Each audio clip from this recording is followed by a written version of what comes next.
Vous souhaitez aider notre chaîne? C'est très simple. Le lien pour devenir un soutien sur Patreon se trouve dans la description.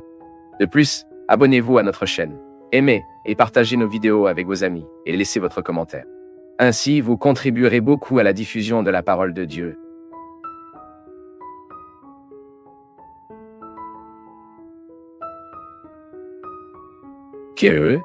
Ce chemin que je dois percevoir que ce pont qui m'amène au bonheur est là. Je dois prendre les mesures pour traverser ce pont. Merci pour votre entreprise. Le père Fabio est-il mal omniprésent? Pourquoi cela propage-t-il autant? Vous voyez? Comment le mal peut-il être omniprésent? Comme il a des représentants légitimes, n'est-ce pas? À partir du moment, il est représenté par des personnes réparties par ce monde. Je dis toujours mon peuple. Je le répète. Quelle est la mauvaise structure du monde? Le mal existe comme un processus de séduction. Cette déclaration du diable, le diable, nous en avons déjà parlé plusieurs fois ici. Qu'est-ce que le diable? C'est celui qui divise, c'est lui qui se sépare. C'est lui qui se brise. La structure diabolique est celle qui brise l'être humain, qui se désintègre les valeurs humaines, ce qui altère le progrès de la vie. C'est celui qui qui détient le processus de l'humain. Cette expérience d'être partout est parce que quelqu'un légitime la présence du mal à ce moment-là. Aujourd'hui, par exemple, vous avez eu l'occasion d'être bon et d'être mauvais. Vous pouvez passer par le processus de choix. La vie s'est produite dans votre histoire. Aujourd'hui, la vie s'est produite en vous et vous avez eu la possibilité de choisir si vous agiriez avec gentillesse ou mal. Si vous avez choisi d'agir avec gentillesse, le mal n'était pas présent dans votre vie. Vous avez cessé de légitimer la présence du mal et au contraire, légitime la présence du bien dans votre attitude. Maintenant, si à ce moment-là, votre faiblesse a prévalu sur vous et que l'option de mal se produisait, vous avez légitimé la présence du mal dans le monde. C'est ainsi que le diable gagne lorsque l'humain cède. Lorsque l'être humain cède à la séduction du diable, la séduction du démon, parce que s'il peut légitimer les représentants dans diverses parties du monde, il agit alors à travers les situations les plus diverses. L'enlèvement est l'une des espèces de violence les plus terribles du monde d'aujourd'hui. Si vous avez vécu l'expérience d'avoir un ami kidnappé et d'avoir une personne dans votre maison kidnappée, vous savez très bien. Ou, si vous avez vécu l'expérience d'enlèvement, vous le savez très bien. Qu'est-ce que l'enlèvement? C'est une présence de mal agissant par la force des gens. C'est le manque de respect total que l'humanité de cette personne se rendait. Cette personne qui est mise en captivité. Tout comme le meurtre est une légitimation de la présence du mal dans le monde, tout comme le vol, les gars et ce mal a des proportions. Le diable gagne dans de grandes choses et le diable gagne dans de petites choses. Ce sont des gens qui choisissent s'il gagne ou s'il perdra. Le christianisme est toujours une proposition de bien gagner. Le christianisme est toujours une proposition de prévaloir dans le monde ce qui est bon, ce qui provoque le bien de la personne. Lorsque nous avons l'option, la possibilité de choisir, vous avez de vous deux comportements, vous avez la possibilité de battre Dieu ou de gagner le diable. Tout comme Dieu est omniprésent et sa force bouge tous les cœurs, mais les cœurs choisissent s'ils seront émus ou non. Quand je passe par le processus de choix pour Dieu, alors Dieu est présent dans le monde à travers moi. Si vous vous convainquez aussi, Dieu est présent dans le monde à travers vous. Et puis nous répandons du bien pour le monde, pour la vie. C'est tellement beau. Nous constatons que dans notre comportement, dans notre attitude, il y a un espace pour que Dieu agisse. Et il est également regrettable pour nous de penser que le moment où nous agissons, il se peut que le diable légitime sa présence dans le monde à travers nous. De plus en plus, je me convainc que le christianisme se produit dans de petites choses. Il est regrettable que pendant longtemps, les prêtres ont beaucoup omis dans ce discours. Lorsque nous venons de prêcher certaines choses et que nous avons cessé de montrer à quel point notre attitude est responsable de faire bien marcher l'univers. Ce grand problème que nous avons aujourd'hui, les problèmes écologiques, ce chaos que l'univers vit, les risques que l'humanité exécutera dans un avenir très bref, est tout le résultat de cette option que nous avons faite pour les mauvaises choses. Au moment où je joue aux ordures à Rio, j'esquive une responsabilité. Je taquine le mal dans le monde dans cette petite poubelle que je joue à Rio. Nous n'avons plus à le nier. Et l'Évangile doit le traverser. Il doit le traverser. Si je joue dans le drain de ma cuisine toute l'huile que j'utilise pour faire de la nourriture à l'intérieur, cette vieille huile qui pollue 1 million de litres d'eau, 1 litre d'huile que vous jetez dans le drain de votre évier. par une attitude irresponsable et souvent paresseusement. Au lieu de jeter l'huile au bon endroit, de le recycler, l'envoyant au recyclage. Si vous jouez dans le drain de votre évier, vous polluez 1 million de litres d'eau. Je regrette de vous informer que vous êtes adepte au diable pour le moment. Car le diable est celui qui met la queue sale dans tout ce que Dieu a fait. Ce n'est pas comme ça? N'avons-nous pas appris cela quand j'étais enfant? Et la vérité. Chaque fois que je m'éloigne de manière irresponsable contre la maison que je vis, qui est l'univers, je fais le contraire, le processus de création opposé. Je détruis. Et détruire est une mauvaise attitude. Il est indéniable, voir des gens. Dans la vie, cette règle est très simple. Ce qui est bon est bon. Ce qui est mauvais est mauvais. Il y a des réalités qui sont intrinsèquement mauvaises. Il y a des réalités qui sont intrinsèquement bonnes. Il n'y a aucun moyen de nier. Et juger une huile sale que vous avez déjà utilisée, qui ne sert plus à l'intérieur de l'évier parce que vous êtes paresseux à recycler, c'est une façon de ruiner le monde que vous vivez. Frère. Le mal, il est présent dans le monde, dans nos attitudes. Le mal est présent dans le monde dans ce que nous choisissons. Il n'y a aucun moyen d'échapper à cette responsabilité. La malhonnêteté du monde pousse dans sa petite malhonnêteté, dans ma malhonnêteté. Si je jette des ordures dans la rue, si je jette des ordures dans le lieu public, je agis mal. Le mal gagne en moi, différent de la personne qui fait l'option pour le bien. Dieu est la miséricorde. Dieu est l'amour. C'est l'amour qui transforme les gens. C'est l'amour qui change. C'est l'amour qui donne un sens à la vie. Notre vie n'a que le sens parce que certaines personnes nous aiment. Et nous aimons ces gens. Sinon, la vie serait une horreur. Si vous n'aimiez personne, vous allez d'un côté et l'autre, alors vous rentrez chez vous, vous n'avez personne à voir, personne à appeler, personne à dire, personne pour dire ce qui s'est passé. Parlez-vous comme ça. Mais quelle était ma vie? Ce qui donne un sens à ma vie, c'est l'amour. Et l'auteur de la vie, qui est Dieu, ne peut être que la plénitude de l'amour. Sinon, ce qui aurait du sens pour la vie, c'est de la vengeance. Alors Dieu serait le Dieu de la vengeance. Si nous pensons que ce qui donne un sens à la vie est la haine, Dieu est l'essence de la haine. Maintenant, si nous croyons que l'essence de nos vies, le sens de notre vie est amoureux, et si nous croyons que Dieu est l'auteur de la vie, nous ne pouvons comprendre que Dieu. Et nous ne pouvons parler de Dieu que par amour. Il n'y a pas d'autre mot qui peut nous rapprocher de celle-ci. La vérité, la parole de John est très belle, non?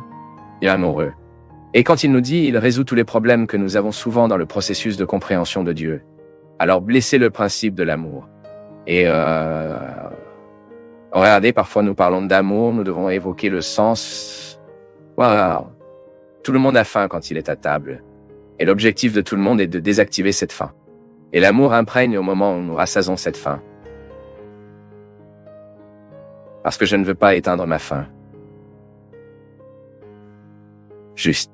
Je veux que l'autre fasse aussi leur faim. Et Gabriel? Et quand nous sommes souvent éduqués à cette image d'un Dieu oppressif, d'un Dieu punitif, nous ne connaîtrons jamais la dimension libératrice de la religion. Nous parlions ici dans un autre programme, la religion qui nous oblige. Mais nous ne découvrons jamais toutes les obligations. La vie est pleine d'obligations. Nous ne voulons pas tomber dans cette illusion que nous vivrons une vie sans obligations. C'est idiot. L'école impose des obligations. Le travail impose également les obligations et la religion. Maintenant, si nous ne découvrons pas la dimension rédemptrice que l'obligation peut m'apporter, nous vivrons opprimés. Et le philosophe a déjà dit que l'athéisme est né dans le monde, comme nous avons découvert que le Dieu qui a été déclaré est pire que nous. C'est pourquoi vous y croyez? Pourquoi? J'aime vraiment André Torres Quiroga, qui est le théologien que j'ai étudié dans la thèse de mon maître. L'autre jour même un ami que je n'ai jamais vu, jamais trouvé, Georges Formenton, je ne sais pas si c'est ainsi qu'il prononce son nom. C'est ainsi qu'il écrit. Il m'a envoyé un email parlant et il est très intéressé, très curieux. Je voulais tellement lire un peu de théologie, que suggérez-vous? Ensuite, j'ai suggéré que des œuvres du Piraga que je sais ferait bien, est un garçon très qualifié, très studieux. Cela m'a fait du bien parce que cela m'a aidé à reconstruire l'image de Dieu en moi. Parce que c'est le grand rôle du bon théologien. Cette théologie, qui reconstruit. Soudain, nous avons été victimes d'une théologie de la caricature où il a enseigné un Dieu des moisissures, de l'oppression, du pessimisme. Et puis il semble que respirer plus léger, parce qu'il a découvert que Dieu est l'amour. La théologie Keruga ne dit rien d'autre, mais elle n'enseigne pas une théologie sans compromis avec la réalité. Cet amour que nous reconnaissons en Dieu, nous devons répondre immédiatement à l'amour que nous avons aux autres, au respect que nous devons avoir à l'écologie. Keruga écrit: la théologie pense-t-elle à l'ensemble de la vie, dans l'amour du voisin, dans l'amour du cosmos, dans l'amour de l'éthique, dans l'amour de la vérité, dans l'amour de la beauté. La vie est le lieu de cette révélation. Et puis, Gabriel, nous découvrons à quel point une personne qui vivait souvent de manière oppressive a son expérience religieuse. Car il découvre une façon de libération. À quel point il est bon pour elle. Si la religion ne fait pas bien, il y a quelque chose qui ne va pas. Vous devez aller dans une église et mieux sortir. Vous devez aller à un sacrement. Vous devez aller mieux. Sinon, vous avez quelque chose de mal. Vous êtes allé chez votre père. N'est-ce pas un plaisir de retourner chez notre mère et la maison du père? Lorsque vous arrivez chez la mère et le père et que la chose est compliquée, il y a quelque chose qui ne va pas. Et notre père et notre mère terrestres sont imparfaits. Dieu est parfait. Donc si vous arrivez chez le père et si vous partez pire, sortez de la colère, ça ne peut pas être comme ça, non? La religion vient de l'inclinaison. Appel, faisant notre lien avec Dieu. Et cette connexion est si belle, non, Polo? Parce que bien sûr, nous ferons des erreurs. Nous nous plaindrons de la vie. Nous serons imparfaits. Nous il y aura l'entêtement. Nos défauts ne quittent pas le temps que nous aimerions qu'ils soient, non? Nous sommes trop humains. Tirez sur Fabio de Mello pour comprendre ce tas de choses, non? Mais donc, obtenir trop de saints de table, ranger trop de saints de table. Mais il est tellement intéressant que nous réalisons que même dans ces imperfections, la religion fait quelque chose qui tourne une meilleure personne. C'est tellement beau pour nous d'entendre des témoins de gens qui parlent comme ça. Regardez, après avoir commencé à suivre une nouvelle chanson, j'ai cessé de me battre avec mon mari. J'ai arrêté de me battre avec ma femme. J'ai arrêté de boire. Je me suis arrêté. Je ne sais pas quoi. Ma famille est devenue différente. J'arrête d'impliquer beaucoup avec les gens. Je commence à écouter ces affligettes et ça joue dans mon cœur. Je laisse cette chanson. Ce qui fait cette chanson en moi, non? Et parfois, il est intéressant que la musique, si je dis une belle chose, la parole de Dieu, la musique, là, parfois, vous entendez une chanson et vous faites une attention particulière aux paroles. Et même en faisant attention à la lettre, comprend un peu la lettre. Et cette lettre vous fait très bien. Parfois non. Vous ne faites pas attention aux paroles, et la musique vous rend bien de toute façon. Cette musicalité touche l'âme, se sent plus légère, et la religion doit faire.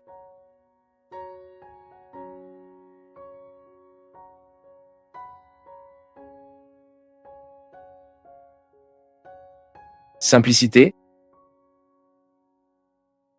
afin que nous puissions être Jérusalem, la ville des grands temples. Nous pouvons être Jéricho. Maintenant, nous sommes le lieu du miracle. Parfois, nous sommes le lieu du silence. Parfois, nous sommes le lieu de la mort. Parfois, nous sommes le lieu de la résurrection. Quel que soit le lieu où vous vous identifiez aujourd'hui, l'important est que vous sachiez que de ces nombreux endroits qui composent la Terre Sainte, vous êtes l'un d'eux aujourd'hui. Regardez comment c'est. Comment la faiblesse humaine est très présente dans notre vie au moment de l'inconfort. Beaucoup de gens. Je vous donnerai un exemple simple à comprendre. Il y a des gens qui ont besoin de rompre avec des rencontres qui sont terribles, désastreuses. Cette personne ne fait que vous blesser, vous le savez. Mais vous avez un lien avec eux. Vous avez un besoin affectif. Vous ne pouvez pas rompre cette relation. Alors vous vous encouragez soudainement. Vous êtes tout clair avant vous. Ensuite, vous vous encouragez, motivé par des gens à côté de vous à casser. Ensuite, c'est terrible le jour où vous vous brisez. La souffrance est cruelle en vous. Il semble que vous ne récupérerez plus jamais, que vous ne pensez qu'à cette personne. Pourquoi? Parce que bien que ça vous rend si mauvais, vous avez un lien malade avec lui, de dépendance affective. Vous savez qu'elle est mauvaise pour vous, mais vous ne savez pas comment vivre sans elle. Ensuite, vous commencez à prendre des mesures. La première semaine est horrible, vous souffrez, vous pleurez. Vous ne pouvez pas entendre la musique. Vous ne pouvez pas le sentir. Vous ne pouvez pas voir ce petit morceau de Lady Elia environnement. Mais soudain, vous commencez à prendre des mesures et libération. C'est comme si vous marchiez vers une terre qui ne fera que vous faire du bien. Et 1 mois plus tard, cette souffrance était meilleure. 2 mois plus tard, cette meilleure souffrance. Et soudain, vous ne vous souvenez plus. Nous en avons besoin, c'est comme si vous étouffiez une cellule cancéreuse avec le processus de chimiothérapie, vous savez? Que vous retirez la vie de la cellule cancéreuse, qui est la cellule qui nous tue. Disons ensuite 3 mois plus tard, vous revenez à nouveau avec cette personne et que vous avez cette célèbre rechute. Là, c'est prêt. Le château que vous construisiez, le sol que vous marchiez, ce qui avait été si difficile, vous le jetez et vous revenez en Égypte. Vous revenez à l'esclavage. Vous faites de même que les compagnons de Moïse voulaient faire, mangez à nouveau l'oignon, mangez à nouveau la nourriture pourrie et endommagée. Ensuite, vous reprenez cette relation. Car elle est malade, et vous n'avez pas pris en charge la bonne distance que vous devez maintenir. Parce que lorsque vous avez cette dépendance affective, vous devez établir la distance. Car sinon, vous ne guérissez pas. Vous devez arrêter de vouloir connaître la vie de cette personne. Car sinon, vous ne guérissez pas. Vous devez arrêter de courir sur son Facebook. Car sinon, vous ne guérissez pas. Vous devez arrêter d'enquêter sur votre vie. Où elle est allée, où elle était. Vous devez cesser tout point qui peuvent vous donner envie de retourner en Égypte. Parce que sinon, vous ne vous libérerez jamais. Puis, 3 mois plus tard, vous êtes déjà belle et belle, tuant la cellule cancéreuse. Dans un instant, ma fille, tu es en enfer pire que tu l'étais il y a 3 mois. Et ainsi, lorsque nous ne savons pas comment vivre l'inconfort qui nous construit, nous obtenons le boycottat tout le temps. C'est comme arrêter de boire. C'est comme arrêter de fumer. Vous manquez de fumer 1 an et vous célébrez parce que vous avez cessé de jeter cette toxine cancérigène dans votre corps. Et soudain, vous y allez et allumez une cigarette idiote. Et cette dépendance revient comme un monstre capable de vous manger entier. Tout ce sacrifice que vous avez fait des premiers jours sans fumer aller au sac, pourquoi? Tout ce sacrifice va au sac, pourquoi? Parce que vous n'avez pas pu vivre l'inconfort de renoncer. Mon peuple, il est impressionnant de voir comment cette main de Dieu nous aide comme ça.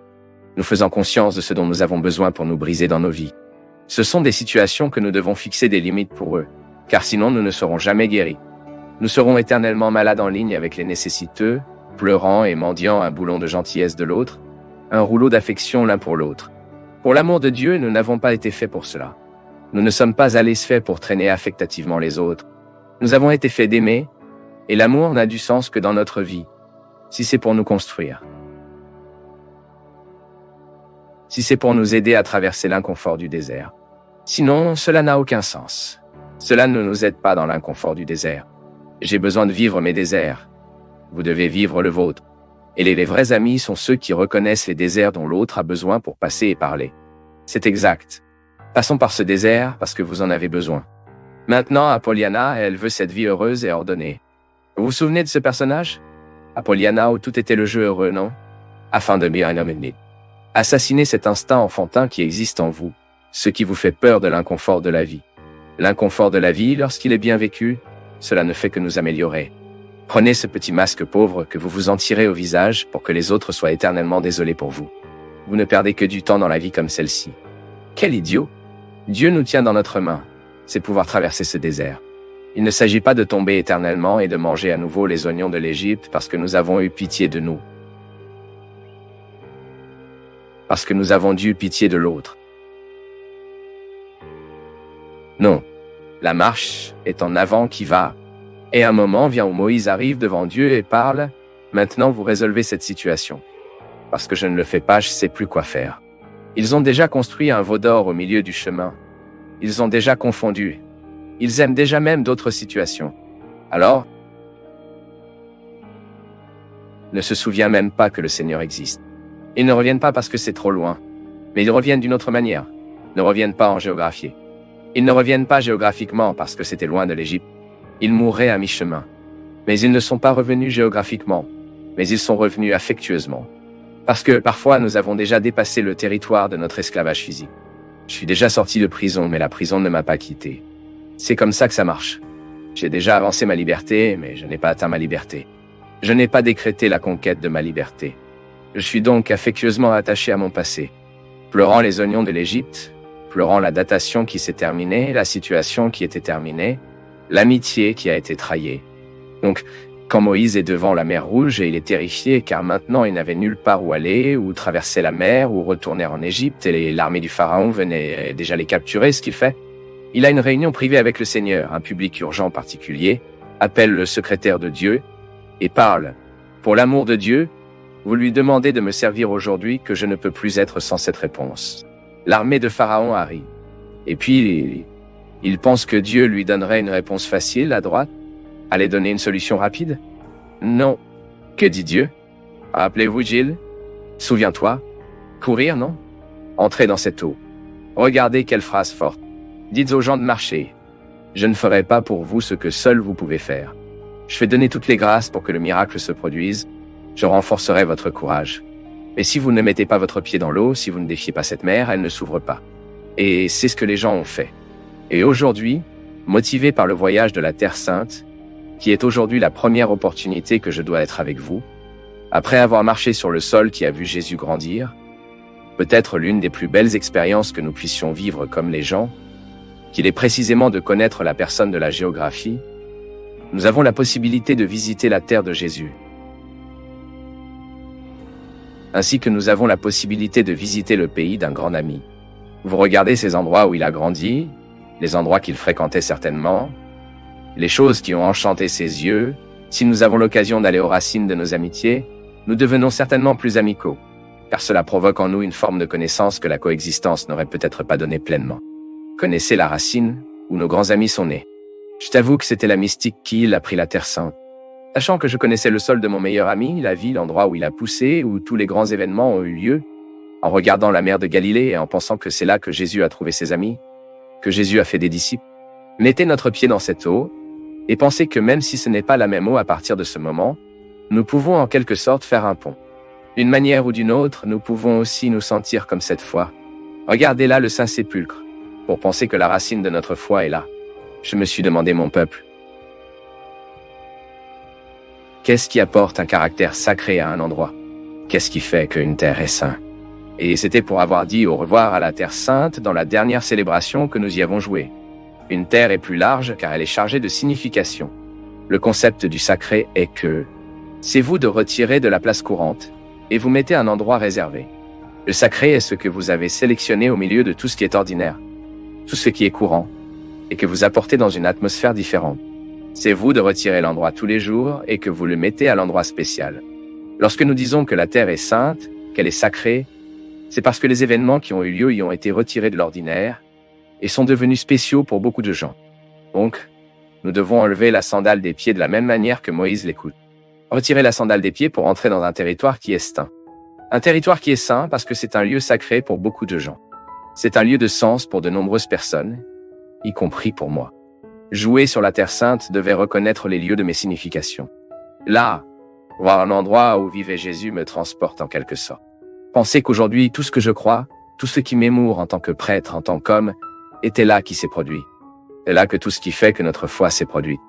Comme c'est merveilleux, mon peuple. C'est nous de revenir de la Terre Sainte avec le désir de sanctifier ce qui est le nôtre. Pensez que je suis également invité à faire de ma terre une terre sainte. Découvrez au sol de ma maison, sur le sol de ma maison, le même caractère sacré en terre sainte. Car seule la foi, le sens, est capable de faire ce pont entre mon cœur et la terre sainte sur laquelle j'ai marché. Ensuite, je recueille le caractère sacré pour moi aussi. Et je commence à prononcer mon nom en me rappelant que je suis aussi un territoire sacré pour une raison très simple. Le même Dieu qui a marché dans cette terre marche également ici. Le même Jésus qui a marché sur ce sol aussi étape ici. Et même si vous n'avez jamais marché sur la terre sainte, vous pouvez aussi dire que je suis aussi un sol sacré. Car si le sol devient saint parce que le sacré a marché dessus, nous sommes aussi en terre sainte. Nous sommes l'extension de ce lieu saint. En nous Dieu se produit également. Tout comme Dieu a élu une petite place dans le monde. Un lieu plein de contradictions. Un lieu plein de guerres. Dieu a choisi cet endroit, le nombril du monde, pour se manifester pleinement dans son Fils Jésus. Parce que le mystère de l'incarnation avait besoin d'une patrie, avait besoin d'une ville, avait besoin d'un endroit. Bethléem, une petite ville de la campagne, une ville pauvre, c'est là que Dieu a choisi. Il sait aujourd'hui que vous vous reconnaissez également. La pauvreté de votre cœur vous rend similaire à Bethléem, une ville cachée au milieu de tant d'autres. Combien de fois ressentons-nous cela, non? Combien de fois nous regardons et ressentons-nous une ville cachée au milieu de tant d'autres villes? Mais ensuite, dans cet endroit où mes yeux n'atteignent pas, cela peut même ne pas être à la connaissance de beaucoup de gens. C'est là, dans cette ville, c'est votre cœur. Que Dieu continue de se produire. Parce que le mystère de l'incarnation, il a son déroulement historique en chacun de nous. Dieu reste incarné par la force de son Fils en nous. C'est le mystère de la résurrection. C'est le mystère de l'incarnation. C'est le mystère de la continuité de Dieu dans le temps. Dieu continue de se produire en vous et à vous. Donc, afin que nous puissions être Bethléem, la ville de Dieu.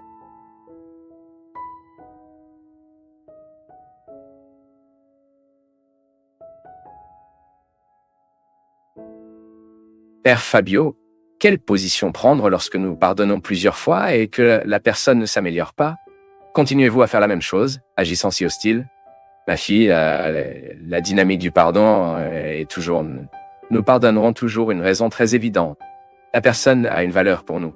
Le plus grand défi du pardon est lorsque vous réalisez qu'en ne trouvant pas un moyen et en continuant à faire les mauvaises choses, vous devez avoir des attitudes qui peuvent faire en sorte que cette personne s'engage avec eux et les autres. Donc, pardonnez. Ce n'est pas seulement dire que je vous pardonne. C'est aussi une attitude qui doit couvrir un peu plus, qui doit refléter la vie. Car le pardon n'est pas une attitude magique, pas une règle simple à vivre, car elle a toute une dynamique existentielle. La règle du pardon va tout le temps par l'analyse de la vie que nous vivons, ce que nous faisons pour blesser, pour offenser.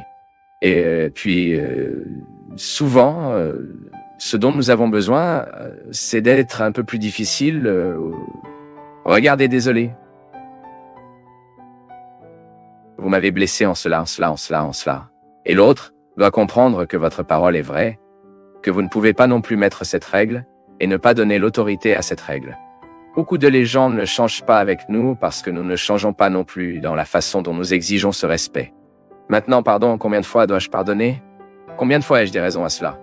Ce que je crains, c'est que parfois la relation porte tellement que nous perdons l'amour qu'il y a pour l'autre.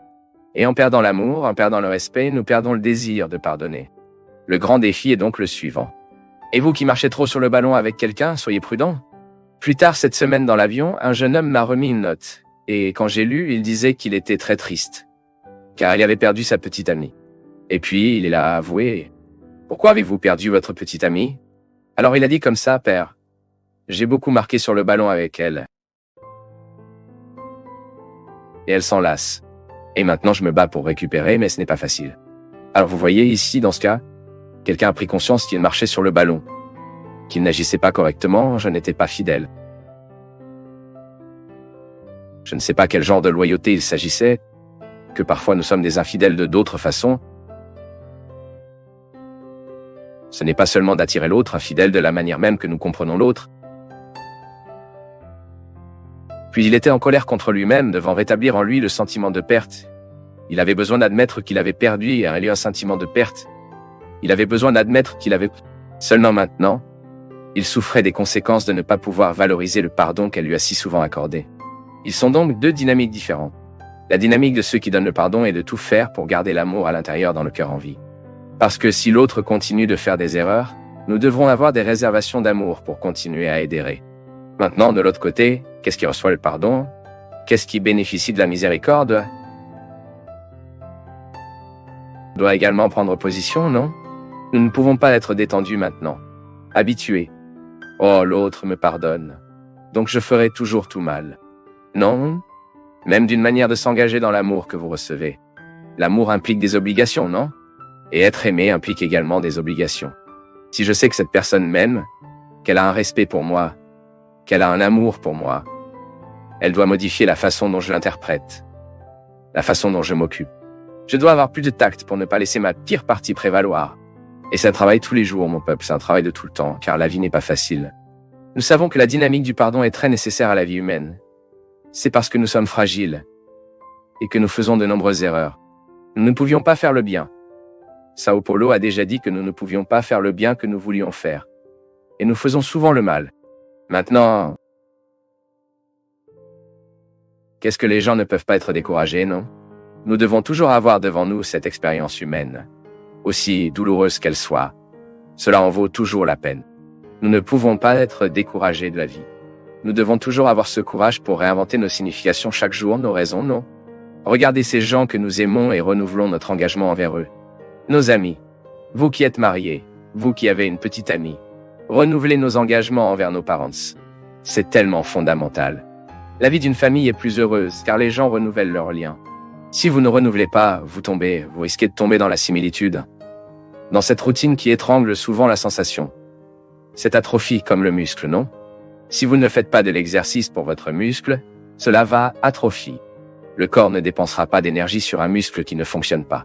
Vous avez donc 1000 muscles sur votre bras là-bas. Je ne sais pas combien de muscles vous avez. Combien de muscles avez-vous sur votre bras? Tu ne sais pas, non? Donc c'est... Le muscle avec lequel vous vous déplacez sera plus grand que vous faites de l'exercice. C'est pourquoi la levée de poids provoque la croissance du bras, non? Parce que vous recruterez des fibres musculaires qui dormaient autrefois. Ainsi, tout le monde a le potentiel pour obtenir un muscle plus dur et plus vivant. Pour ainsi dire, plus tonique. Maintenant, mon ami, si vous allons... L'amour est la même chose. C'est un muscle que si vous ne faites pas de l'exercice, meurt, pas de mort y est caché. Dormir là-bas. Calme dans le coin là-bas. Laissez les autres fibres fonctionner. Je ne crois pas que ce soit notre objectif de vie. Je crois que pour que nos vies aient la qualité, nous devons découvrir tout le temps les petits gestes qui peuvent faire en sorte que cette qualité se produise. L'amour que nous aimons est fait de petits gestes. C'est l'attention que nous accordons. C'est un appel téléphonique que nous faisons. L'amour de la famille, il manque tous ces exercices qui rendent la famille forte. Tout comme l'exercice renforce les muscles, l'amour renforce la famille. L'amour renforce la relation humaine. Les amis seront plus amis car ils s'aiment davantage. Maintenant, dans la dynamique de l'amour est le pardon. Parce que moi, peu importe combien je veux bien faire les choses à quelques instants de ma vie, je ferai des erreurs avec cette personne. Maintenant, je dois savoir comment l'erreur. Et pourquoi l'erreur. Et puis je vais commencer à faire un travail avec moi pour essayer d'utiliser ces situations qui me font mal tourner. Et puis la vieille question arrive que je ne me lasse jamais de parler. Self-knowledge, mon peuple. Découvrez comment est son fonctionnement. Qu'est-ce qui vous agace? Qu'est-ce qui vous fait atteindre la limite? Et il commence à être discipliné pour pouvoir travailler sur ces questions. Ne vous installez pas. Ne vous laissez pas accueillir tout comme le muscle de notre corps est souvent adapté, ce qui ne veut plus faire autre chose. Ce qui se donne déjà à la faiblesse. Non, nous serons très forts, à tout point de vue. Nous aurons une disposition intérieure à aimer et à pardonner combien de fois ces temps. Maintenant, j'en ai besoin, je dois être disposé à éviter de blesser. C'est la grande question. Nous voulons souvent que l'autre nous pardonne, mais nous n'avons aucune volonté de souligner ce qui fait mal. Ensuite, nous sommes justifiés. Je suis de toute façon une phrase qui ne nous convient que la mort. Écrivez là-bas dans le défunt et parlez... Je suis comme ça. Et le défunt a le droit d'être de toute façon. Il ne fera que changer en pire. Il annulera tout là-bas. Maintenant, combien de fois je trouve des gens qui justifient leurs comportements agressifs derrière. Ne plaisante pas avec moi parce que je suis de toute façon. Je suis explosif. Je suis ça. Je suis ça. S'il vous plaît. Mais vous n'avez pas besoin d'être une vie comme ça. Soit vous êtes tellement incapable de traiter avec vous-même, soit vous y êtes tellement malade de faire face à vous-même. Qui a dit que vous deviez mourir de cette façon? Vous n'avez pas à vous installer, ou vous ne croyez pas en la force de Dieu. Je me regarde, tu sais? Même aujourd'hui, j'en parlais. Je me regarde, le garçon que j'étais, timide, effrayant. Je suis toujours timide aujourd'hui, mais je le porte sous contrôle. Parce que ma mission me demande cela. Je n'ai pas le droit d'être un prêtre bâillonné dans mes peurs, mais ma mission n'a pas de qualité. Je ne peux pas dire Je suis prêtre et pas de prédication.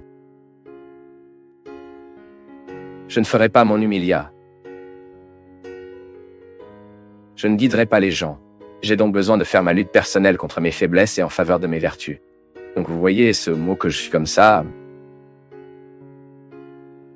pas muet, ne sert qu'à ceux qui sont morts. N'admettez pas que vous utilisez cette expression pour vous justifier. Ne justifie pas vos erreurs.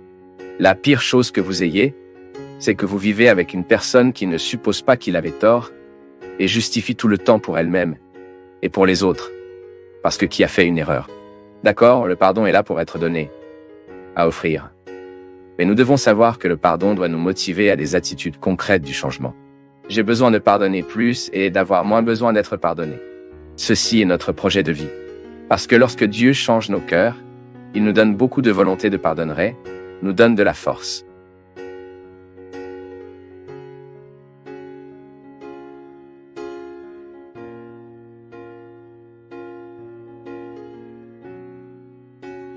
Pour nous du Path of Faith, c'est toujours une joie d'être avec vous en ce moment. Partagez vos perceptions sur le sujet d'aujourd'hui dans les commentaires, montrez votre soutien en aimant la vidéo et aidez à la partager en l'envoyant à vos amis. Abonnez-vous à la chaîne pour rester connecté avec nous et recevoir nos nouvelles vidéos.